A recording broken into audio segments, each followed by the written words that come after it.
point, c'est les engagements qui sont liés aux artefacts de Scrum. C'est un nouveau concept qui apparaît dans le guide Scrum 2020, donc il y a maintenant quelques années que ça existe. Le concept de ces engagements, pourquoi cette terminologie? En fait, les auteurs de Scrum cherchent visiblement à passer des estimations aux engagements. Très souvent, on a dans des équipes Scrum des développeurs qui vont faire des estimations, ils estiment le travail à faire. Alors il y a plusieurs méthodes pour le faire, hein, que ce soit en charge, que ce soit en durée, que ce soit en effort, en complexité. Bref, il y a plusieurs manières de le faire.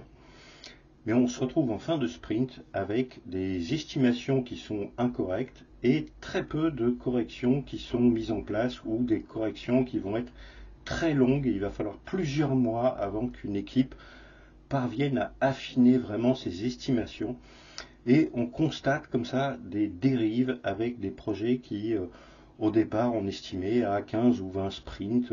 Et ben on va se retrouver à 20 sprints, 25 sprints, 30 sprints pour réussir à délivrer ce qui était attendu de la part des utilisateurs. Et là, on va chercher avec les engagements à avoir des engagements à deux niveaux, des engagements au niveau de la journée qui vont être rythmés par le Daily Scrum et puis des engagements au niveau du sprint qui vont être rythmés par les autres événements, le sprint planning, la revue de sprint. Donc le grand principe de ces engagements, c'est vraiment d'aller au-delà des estimations, d'être plus sur un engagement des développeurs, un engagement de l'équipe Scrum. Donc ces engagements, ils vont impliquer toute l'équipe Scrum. Ça inclut le Product Owner, le Scrum Master et tous les développeurs de l'équipe.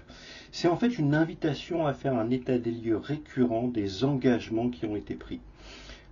Quotidiennement, pour l'engagement qui est lié au sprint, lors du Daily Scrum, on va regarder qu'est-ce que je m'engage à faire aujourd'hui. Et ça, on va le faire en tant que développeur devant ses pairs lors de la réunion quotidienne. Et puis au moins mensuellement, si le sprint dure un mois, c'est son time box maximum, mais pour des sprints qui durent 15 jours, on va le faire tous les 15 jours. C'est l'engagement qui est lié au produit. On va voir est-ce que on s'approche des engagements liés au produit ou est-ce qu'on s'en éloigne, est-ce qu'on dérive. Donc c'est vraiment une invitation à faire un état des lieux régulier. Et puis c'est une invitation à faire un bilan, parce que à partir du moment où on inspecte, on va chercher à s'adapter lors de chaque revue de sprint et puis suite au release. Donc ce concept des engagements, ça amène vraiment l'équipe Scrum, mais c'est ce qu'on fait normalement avec des équipes assez matures, à passer de l'estimation à des engagements.